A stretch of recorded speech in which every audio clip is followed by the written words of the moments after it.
모두 아시는 것처럼 오늘은 노무현 대통령께서 정치검찰의 탄압 때문에 서거하신 지 이제 16주기가 되는 날입니다. 노무현 전 대통령님 추모하면서 국민이 주인으로 존중받는 국민이 행복한 진짜 대한민국, 진정한 민주공화국을 꼭 만들어야 되겠다는 그런 다짐을 하게 됩니다. 고 노무현 전 대통령의 강의를 듣고 인권 변호사의 길을 걸었다는 이재명 후보는 묘역을 참배하다 끝내 눈물을 흘렸습니다. 상대를 제거하려고 하는 정말로 잘못된 그런 움직임의 첫 그 희생자 중에 한 분이 노무현 대통령이십니다.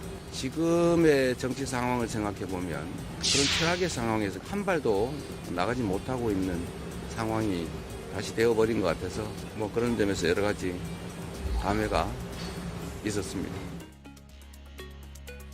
이 후보를 만난 권양숙 여사는 그래도 희망이 있다라고 말했고, 문재인 전 대통령은 국민의 뜻이 존중되는 나라를 만들어야 한다며 책임감을 가져달라고 말했다고 합니다.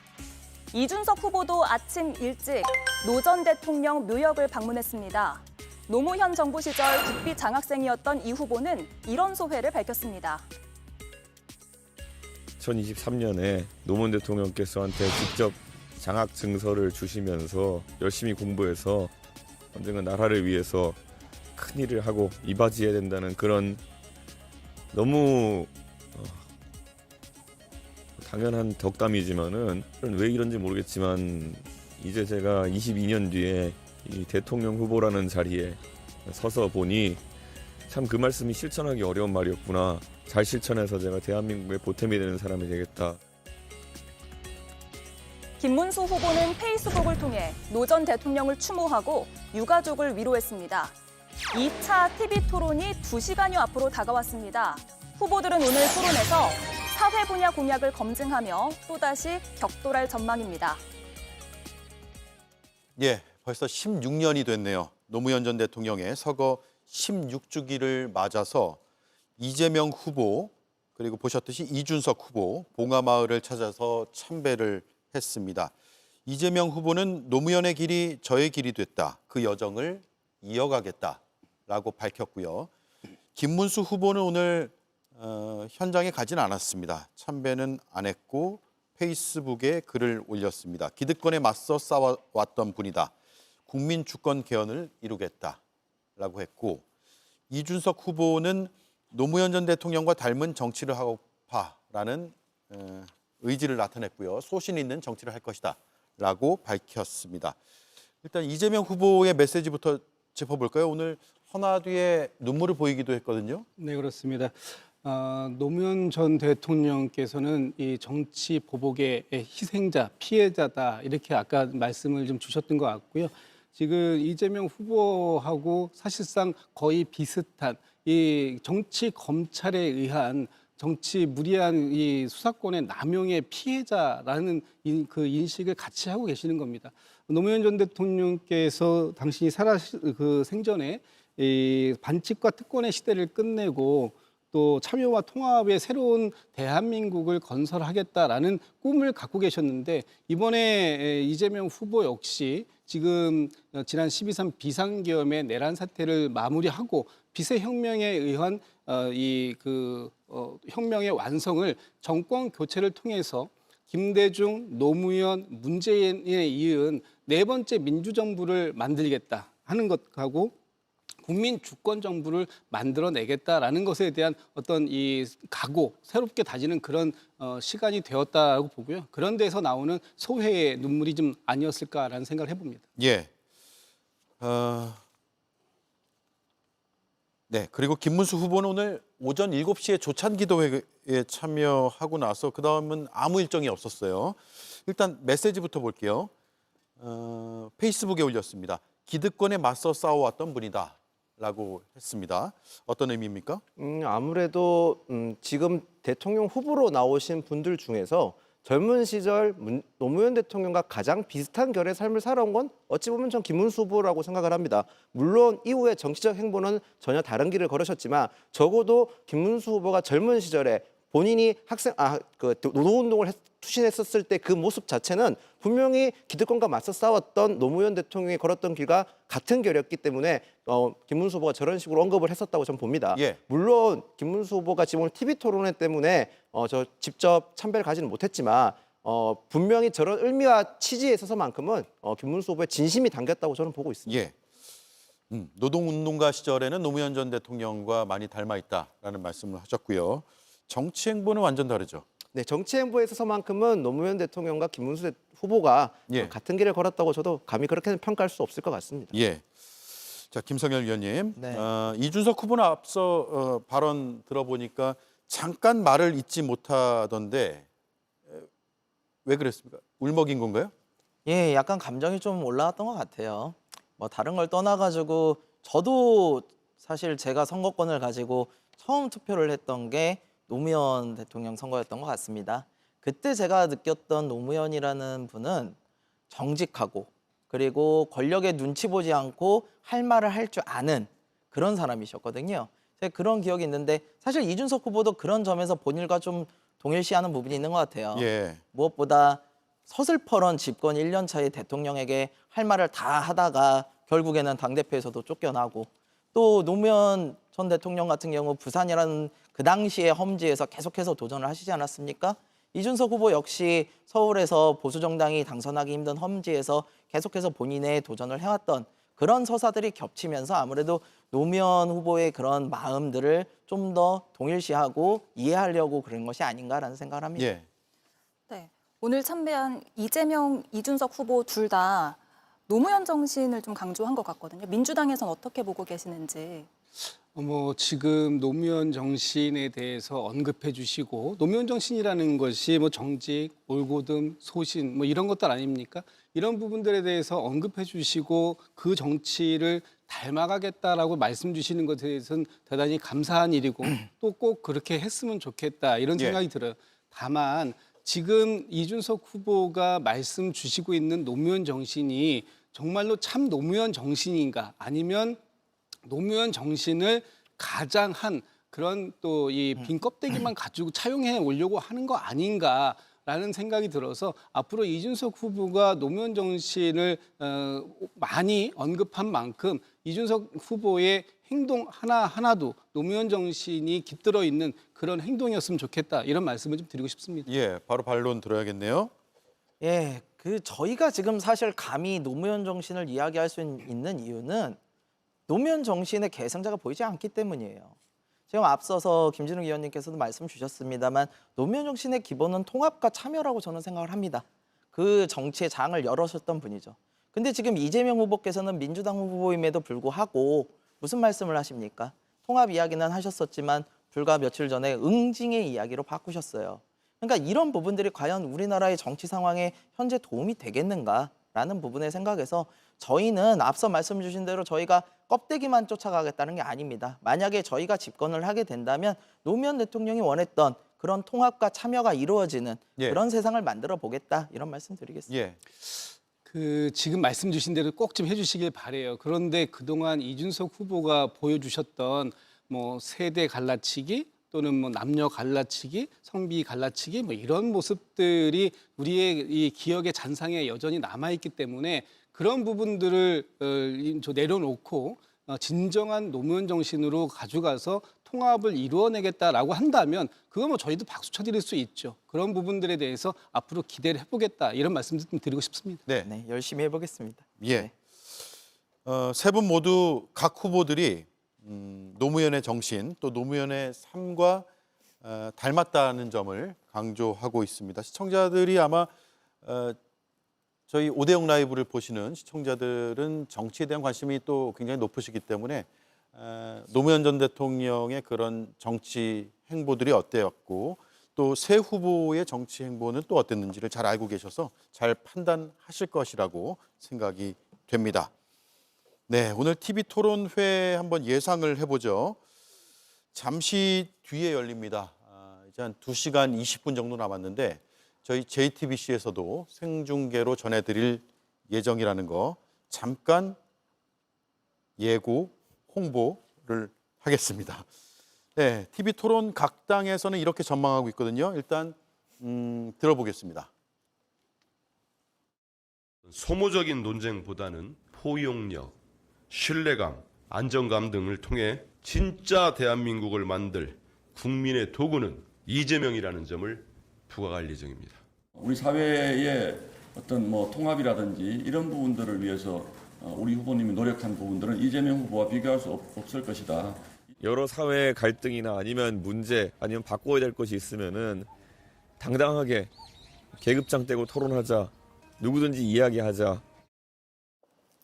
네, 오늘 사회 분야를 주제로 토론을 하거든요. 그럼 사회 갈등 극복과 통합 방안, 초고령 사회 대비 연금 의료 개혁, 기후 위기 대응 방안 이런 내용들인데 과연 어떤 쟁점을 두고 가장 뜨겁게 격돌을 할지 관전 포인트를 한 가지씩만 좀 꼽아주신다면요.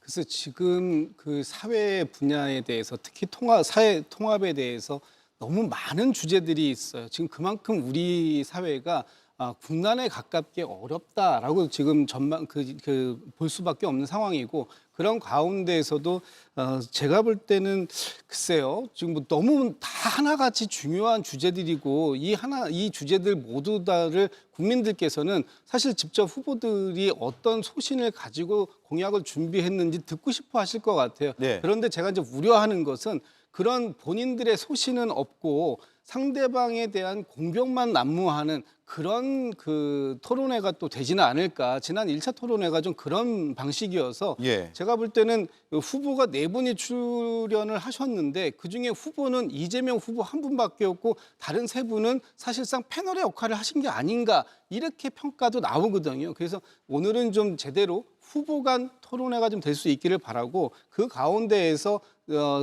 새로운 대한민국의 새로운 해법들이 좀 모색될 수 있는 그런 좀 진지한 토론의 장이 되었으면 좋겠고 거기에 이재명 후보는 준비된 대통령의 모습을 좀 보여주실 것이다 이렇게 기대해 보고 있습니다. 네. 아무래도 저는 이제 갈등 부분에서 되게 부각이 될 것 같습니다. 개혁신당의 이준석 후보가 어떻게 보면 그런 갈등 부분에 있어서만큼은 어쨌든 아젠다를 저는 점거하고 있다고 보고 있거든요. 예. 젠더라든지 세대 갈등은 우리 사회에서 더 이상 묵과할 수 없는 그런 지경에까지 이르렀다고 생각을 합니다. 원래 정치는 사회적 이슈에 대해서는 잘 언급하지 않는 상황이지만 지금에서 더 이상 그걸 회피할 수 없기 때문에 저는 이준석 후보가 굉장히 과감하게 이번 토론회 때 치고 나올 것 같다고 봅니다. 그런 상황에서 어찌 보면 국민의힘의 김문수 후보 같은 경우는 가장 결륜이라든지 연령이 제일 많기 때문에 자신이 살아온 삶을 통해서 지혜를 내보낼 수도 있는 거고요. 또는 이재명 후보 같은 경우는 현재 지지율이 가장 높기 때문에 거기에 대해서 마땅히 해법을 내놔야 될 의무가 저는 있다고 봅니다. 그렇기 때문에 이번 토론에 있어서만큼은 갈등 극복이 어떻게 각 후보들이 내냐 그렇게 저는 바라보고 있습니다. 네. 이준석 후보가 갈등의 중심에 서 있다. 예, 그 어젠다를 쥐고 있다는 거면 동의합니다. 예, 앞서서 말씀 주신 것처럼 갈라치기라는 기득권의 언어에 당하고 있는 것도 사실이고요. 제가 반문하고 싶습니다. 그렇다면 그 갈라치기라는 게 왜 이슈가 되고 왜 사람들이 회자를 할까요? 그거는 그동안 우리가 신경 쓰지 못했던 어떠한 집단의 이익을 대변해 주기 때문입니다. 지금 예를 들어서 국민연금 같은 경우 분명히 청년들에게 매우 불리한 구조로 되고 있음에도 불구하고 왜 그거를 묵살하고 가는 겁니까? 그것도 이 중요한 대권을 앞두고 거대 양당이 야합을 해서 연금을 저렇게 개악의 형태로 끝내버린 상황에서 저희가 어떻게 이 문제를 제기를 안 할 수가 있겠습니까? 장애인이라고 해서 항상 옳은 소리를 하는 겁니까? 아닙니다. 그들도 잘못된 소리를 할 때는 짚어야만 하는 겁니다. 그래서 그렇게 할 말을 할 줄 아는 정치가 지금 우리에게 필요한 정치라고 생각을 하고요. 저희는 이번 토론회 그 점에 대해서 강력하게 문제 제기를 하고 또 그에 대한 해법까지도 제시를 할 생각입니다. 예. 지난 토론회처럼 되지는 않겠죠? 커피만 남는 이라는 비판도 나왔었고요. 공약에 대해서 제시하고 상대 공약을 검증하는 그런 토론이 되길 바랬었는데 많이 미치지 못했다라는 여론의 비판들이 있었습니다. 따라서 오늘은 사회 갈등 문제, 특히 지역 갈등, 남녀 갈등이랄까요? 혹은 연금 의료 개혁 부분, 대한민국의 미래가 달려 있기 때문에 그리고 기후 위기도 굉장히 중요한 그리고 우리 미래 세대를 위한 문제이기도 하고요. 이런 세부 분야에 대해서 정말 이런 공약을 나는 하겠다. 그 이유는 무엇이고 어떤 방식으로 하겠다라는 것들을 세세하게 좀 제시해 주셨으면 하는 바람을 가져보고 세 분 말씀 들으면 그렇게 가능할 것 같은데요. 예. 저희가 바로 원하는 게 그런 점입니다. 사실 지난 대선 토론에서 남는 게 없었다라는 부분에 대해서 저는 이 부분은 철저하게 이재명 후보가 책임감을 좀 더 느끼셔야 된다고 봐요. 왜냐하면 지금 모든 여론조사에서 거의 이재명 후보가 수위를 달리고 있는 게 사실입니다. 그렇다면 지금 현재로서는 대선의 확률이 가장 높은 사람일수록 자신의 정책이 실현될 것이라는 가정하에 그 세세한 정책들을 국민들에게 좀 더 잘 알려드려야 돼요. 정책집 읽어보라고 공약집 읽어보라고 하시면 안 되는 거 아닙니까? 그러면은 그 자리에서 본인에 대한 정책에 대한 검증이 들어왔을 때 좀 더 국민들에게 이거는 이렇게 제가 나눠서 갈 거고 여기엔 이만큼 투자할 거고 이렇게 세세하게 설명해 주시면 안 됩니까? 왜 그거에 대해서 극단적이시로 생각하십니까? 왜 그렇게 단순화하십니까? 라고 반문하는 것은 1위 후보로서의 자세는 아니라고 생각합니다. 그래서 오늘 토론이 제대로 되기 위해서는 이재명 후보께서 국민들에게 좀 더 친절한 자세를 보여주셨으면 좋겠다라는 생각을 합니다. 네, 지난 1차 토론에서 좀 설명이 부족했다. 좀 이렇게 말씀 주시는 부분에 대해서도 뭐 저희도 수용할 수 있는 부분은 수용하겠습니다. 그런데 문제는 저희가 이재명 후보가 얘기하고자 했던 그 문제의 본질 그리고 그 본질에 따른 해법 여기에도 좀 관심을 가져주셨으면 좋았을 텐데 단지 커피콩값 120원 문제라든지 아니면 이 순환 경제가 순환되기 위해서 얼마나 재정의 역할, 승수효과의 역할이 중요하고 그것의 마중물 역할을 필요하다라고 하는 이재명 후보의 어떤 그런 그 철학이나 이 방식에 대해서는 말씀하지 않으시고 그냥 뭐 호텔이 취소되면 그것에 대해서는 누가 책임집니까? 이렇게 지엽적인 부분으로 계속 문제를 이렇게 몰아가는 듯한 그런 방식은 좀 아니었으면 좋겠다라는 생각이 들고요. 그러니까 저희는 정책 대결에서도 특히 정책에 대해서 저희가 뭐 완벽하게 준비했다 이렇게는 말씀드릴 수는 없을 거예요. 왜냐하면 부족한 부분이 있고 사회적 합의가 필요한 부분이 있고 그 합의를 이뤄가기 위해서 지금 어떤 방향을 제시하는 것도 그것도 지금의 그 공약을 제시하고 토론회 하는데 큰 의미가 있는 것인데 그런 부분들도 함께 봐주고 거기에서 본인들의 생각들도 가감 없이 좀 말씀을 주시면 더 건설적인 토론이 이루어질 수 있을 것이다 이렇게 기대하고 오늘은 좀 그런 방향을 방향으로 토론이 이루어졌으면 좋겠다 네. 이런 좀 생각도 좀 말씀드립니다. 정책의 철학, 방향, 또 방법론, 또 예산 문제 이런 것들을 좀 구체적으로 제시하면서 서로 주고받는 그런 굵직한 내용들을 좀 다루는 토론이 됐으면 좋겠다는 생각이 듭니다. 한 말씀 하시겠어요? 발언권을 못 드렸는데. 네, 근데 이재명 후보가 보여주는 태도가 저는 가장 큰 문제라고 생각을 예, 합니다. 또 태도 얘기네요. 그 이유는 태도가 말씀드릴 수밖에 없는 상황인 것은 본질을 자꾸 회피하려고 하는 성향이 있더라고요. 그러니까 이재명 후보 입장에서는 현재 지지율이 1위 수위를 달리고 있는 만큼 안정적으로 하고 싶다는 의지가 너무 강해 보이는 것 같아서 제가 드리는 말씀입니다. 저희가 토론을 하면 이준석 후보가 제일 잘할 거라 예상을 했고 그다음에 이재명 후보 같은 경우는 안정적으로 할 거라 그렇게 다 예측을 다들 하지 않습니까? 그런 상황이라면 이재명 후보께서 수위를 달리고 있는 만큼 조금 더 적극적으로 나서서 토론에 임해 주셔야만 이 토론 자체가 조금 더 정책이라든지 굵직한 방향으로 갈 수 있다. 이 점을 말씀드리고 싶습니다. 국민의힘에서는 이준석 후보가 토론을 제일 잘할 것으로 예상했어요? 저는 개인적으로 그렇게 개인적으로요? 예상했습니다. 개인적으로 그리고 사실 어찌 보면 전 이준석 후보가 이런 건 약간 본인에게 불리하게 작용하는 게 이준석 후보는 누가 봐도 토론에서 제일 잘할 거라 예상하는 거고 그 쉽게 얘기해서 프로야구로 치면 4번 타자인 겁니다. 홈런 못 치면 본전을 못 찾는 그런 평가를 받기 때문에 저는 오히려 이준석 후보가 약간 불리하게 토론에서 평가를 박하게 받는 거 아닌가 그런 생각도 합니다. 예, 국민의힘 소속의 김윤영 의원은 이준석 후보가 제일 잘할 것 같다라는 얘기를 했네요. 자, 말씀하셨으니까 반론 한번 듣고 가야 될 것 같아요. 일단 그 이재명 후보에 대해서 공격을 하시는 건 굉장히 좋아요. 그런데 지엽적인 공격이 아니라 본인의 정책을 가지고 그 정책과 이재명 후보의 정책, 공약이 어떻게 차이가 있는지 그래서 어느 후보의 공책이 더 유권자들을 위한 것이고 새로운 대한민국을 위한 것인지를 명확하게 밝히는 방식의 토론이어야 하는데 그것이 아니라 이재명 후보가 했던 말에 말꼬리를 잡는 방식 이런 식으로 해서는 국민들께 이것이 대한민국의 새로운 미래를 제시하는 것이 아니라 오히려 이 방송을 토론을 보는 것 자체가 짜증나게 한다. 그래서 채널을 돌리고 싶다라는 얘기가 나오지 않도록 하는 것도 각 후보님들의 역할이다라고 저는 보고 있습니다. 예, 채널을 돌리지 않기를 바라면서 다시 한번 예고를 해드리면 저희는 오늘 8시에 JTBC에서도 TV 토론을 진행하고요.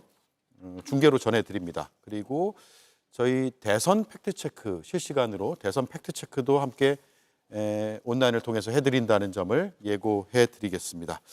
예, 오늘 홍보를 많이 해서 죄송하고요. 자, 마지막으로 지지율 짚고 가겠습니다. 오늘 발표된 갤럽 조사 보시죠. 이재명 후보가 45%로 집계가 됐고 김문수 후보가 36%, 이준석 후보가 10%로 나타났습니다. 지난주 대비해서 조금 변화가 있다라는 분석도 있고 큰 변화는 없다라는 반론도 존재하는 그런 여론조사 결과입니다. 어떻게들 보고 계세요? 저는 일단 뭐 지금 보수의 결집도는 좀 있는 것 같아요. 그런데 지난주하고 이번 주에 이 갤럽에서 이 그 응답자를 보니까 약간 좀 보수의 과표집 현상이 보이더라. 물론 이제 뭐 갤럽이 의도치는 않았겠습니다만 그런 부분들이 있었다라고 보여지는 게 지난주에는 본인이 보수라고 응답했거나 또는 진보라고 응답했던 비율이 한 30%대로 비슷했어요. 29점 뭐 몇 이렇게 해가지고 거의 비슷하더라고요. 그런데 오늘은 보수라고 응답한 사람의 비율이 한 5 정도 되고요. 진보라고 응답한 사람이 한 23 정도 됩니다. 그만큼 이 표본에 약간의 그 바이어스랄까요? 아니면은 과표집 문제요. 과표집 문제가 조금은 좀 있었던 부분이 있었기 때문에 그런 점도 좀 감안해서 볼 필요는 분명히 있었다. 다만 큰 틀에서 보면 지금 보수의 결집은 이루어지고 있고 특히 윤석열 전 대통령의 탈당 쇼 같은 그런 부분들도 영향이 있었을 것이고 또 우리공화당의 김문수 후보 지지 또 자유통일당의 후보가 사퇴하고 김문수 후보를 지지하는 등 이런 보수 우파 또는 그걸 넘어서는 아스팔트 우파의 극우 쪽까지도 지금 김문수 후보 쪽으로의 지지가 결성되고 있는 부분은 분명하게 보이는 거고요. 다만 이제 그 와중에도 이준석 후보가 일부 조금 상승하는 부분 이런 부분들이 과연 앞으로 어떻게 남아있는 열흘 정도의 기간 동안 변화될 가능성이 있을까 하는 부분까지는 이제 좀 지켜봐야 될 대목이다 이렇게 보고 있습니다. 예, 표본 문제도 짚어주셨고요. 요즘 이제 정치에 관심이 많은 고관여층들은 이런 여론조사를 보면 전체 수치만 보지 않고 표본까지 보시는 분들이 꽤 많아졌더라고요. 인식이 그만큼 높아졌고 그런 표본을 바탕으로 또 재해석해서 각자가 판단하시기 때문에 예전처럼 여론이 여론조사 결과로 나타난다가 아니라 여론조사가 여론을 만든다라는 것은 좀 다른 상황인 것 같아요. 최근 들어서 보이는 흐름이요. 자, 국민의힘에서 어떤 이 수치에 대한 분석을 하고 있습니까? 대선을 앞둔 시점에서 가표집 현상이 일어난다. 이건 다른 의미로 해석하면 적극적인 투표 의사층이 투표를 하겠다는 층이 늘어났다는 겁니다. 즉 보수 쪽에서 투표를 열심히 참여하겠다는 의사를 많이 밝혔기 때문에 저희 입장에서는 저 수치가 굉장히 고무적이라고 볼 수 있습니다. 아까 앞서 말씀드렸다시피 이준석 후보가 가장 토론을 잘할 거라 예상했을 만큼 김문수 후보가 토론에서 크게 활약을 못할 거라 생각했지만 생각보다 선전했기 때문에 저런 결과로 이어졌다고 생각을 합니다. 물론 앞으로 있을 2차 토론이라든지 추후에 더 있을 있을 일정에 따라서 저 지지율은 크게 요동칠 수 있을 가능성이 충분히 있습니다만 현재로서 현 시점에서 봤을 때는 보수 결집과 투표 지지층이 굉장히 많아졌다는 것은 저희 국민의 입장에서는 굉장히 고무적인 일이라는 점을 다시 한번 말씀드리겠습니다. 예, 저는 사실 저게 과표집이라고 보지는 않습니다. 저희가 무슨 지금 엄청난 컨벤션 효과가 있을 만한 이벤트가 있었던 건 아니고요. 한국갤럽 같은 경우는 계속해서 매주 똑같은 방식으로 정리해 조사를 하고 있거든요. 그래서 저거를 과표집이라고 보셔서는 조금 오해가 있을 것 같고요. 저거는 정확하게 말하면 그 주에 있었던 가장 큰 이벤트, 즉 TV 토론이 반영된 수치가 아닌가라고 해석을 하시는 게 옳을 것 같아요. 근데 그 TV 토론이라는 게 민주당에서 좀 전에 말씀하신 것처럼 지역적인 문제를 가지고 이렇게 공격을 해서 이재명 후보가 힘들었다. 그렇다면 국민들이 저런 지지율의 하락은 나오지 않았을 거예요. 저희가 호텔 경제학을 얘기하는 건 단순히 그 10만 원이 어떻게 돌아가느냐가 아닙니다.